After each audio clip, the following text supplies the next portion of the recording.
What is up, kinfolk? How y'all doing? I hope y'all are doing well. I'm pretty sure at this point you've heard of transgender. You even heard of transracial. But have you heard of transabled? These are actually people who genuinely want to be disabled. So much so that this one woman that we're going to watch today took the leap and actually made herself blind. Like, actually made herself blind. I'm gonna go ahead and watch this. I don't know how this is gonna go.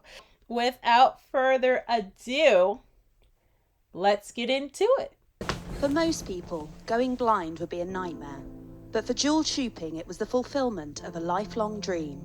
She suffers from a rare condition called body integrity identity disorder, which led her to deliberately take her own sight. When there's nobody around you that feels the same way, you start to think that you're just very crazy. I don't think I'm crazy. I think I have a disorder. BIID means that you have a need to be disabled in some way. In my case, it was a need to go blind. 9 years ago, Jewel took the drastic decision to blind herself, and she researched the methods she would use. I found that lye is very painful, although it does get the job done. I found that drain cleaner is little less painful, although it does a lot of damage to the eye. Because drain cleaner was easily available to me, I went with that. She found a psychologist willing to help her, and after 2 weeks of working together to make sure she was ready, they carried out Jewel's plan. Hold on. She actually had a psychologist. I wonder if this person is still practicing medicine. I hope they are not. Like she said, having a disorder does not necessarily make you crazy, but it doesn't necessarily mean that what you're thinking about doing puts you in a right frame of mind.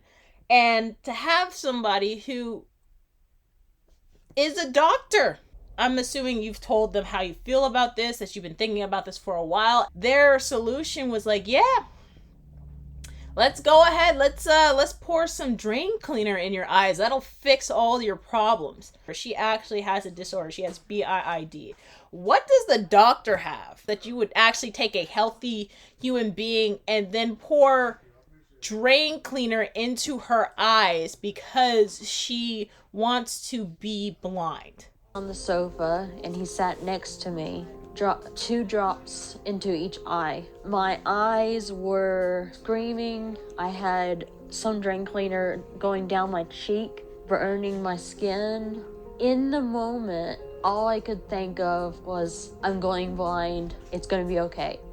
After waiting half an hour to make sure the damage was done, the psychologist took Jewel to hospital, where doctors fought to save her sight. When I woke up the following day, I was joyful until I turned on my back, opened my eyes, and could see the TV screen.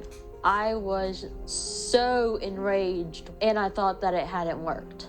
Then over about 6 months, the sight in both eyes slowly went away. I was so happy. I felt that this was who I was supposed to be. While Jewel was happy, her actions cost her her relationship with her family. But this was something she'd been building up to throughout her life. I first developed the idea that I need to be blind when I was around 6. And some people might call me crazy for saying that, but you know, if you my mother, if you go to such links like that, I don't know what you're capable of. And so I stared into the sun for hours on end. Thinking about being blind made me feel comfortable. I was blind simming, which is pretending to be blind. Becoming blind was definitely a difficult decision to make. I tried to avoid it, but it kept coming up in my head. And by the time I was 21, it was a non-stop alarm that was going off. As extreme as Jewel's case sounds, she is not alone. Dr. Michael First is a leading expert on the condition. He even coined the term BIID to describe it. A lot of people who have this just live with it, but they don't take that step of actually actualizing it. But a significant minority of people with this have the feeling so strongly that they will go and do something to make it happen. if you want to do this to yourself, like, whatever. But I got a couple questions with that. Because for her, she actually had a psychologist. If you're willing to do that to one person, I don't know what other things that your patients may be telling you that you might be willing to act on as a psychologist. So that's number one.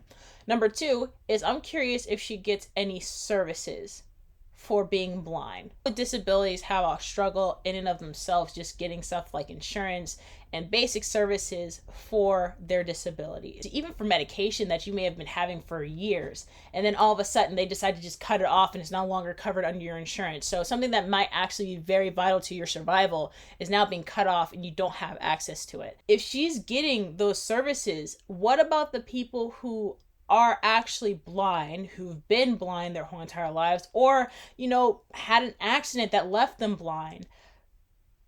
She's taking those services from those people based on the choice of wanting to do this to herself. I think that if this is what she chose to do, she has to live with the consequences of her actions, whether she's happy with them or not. Her job is to reduce suffering however it's possible. The question is, what can be done? People have tried therapy, they've tried medication. None of those have really been successful. The ethics of whether it is okay to take a normal person and make them disabled is, I think you could make it an ethical case that if you conceptualize this as treating a condition, then it's okay to do it.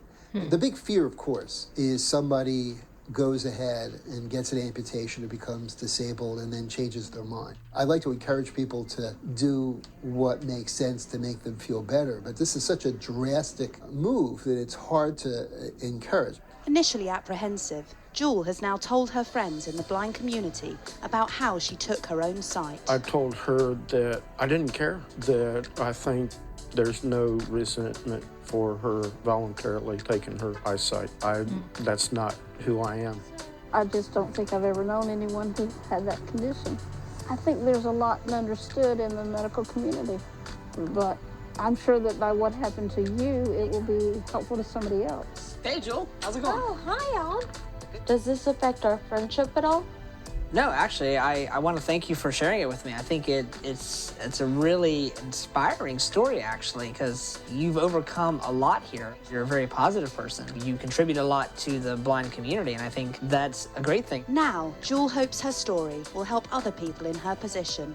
But just as much as they're fine with it, I'm pretty sure there are people who aren't fine with this because, once again, like I said, services as well as, like even experience. I think that's why a lot of people have issues with a lot of the transracial stuff. You're romanticizing the experience without actually having to live the experience. So, you're just putting on a face. These days, I have no regrets. I'm very happy as a blind person.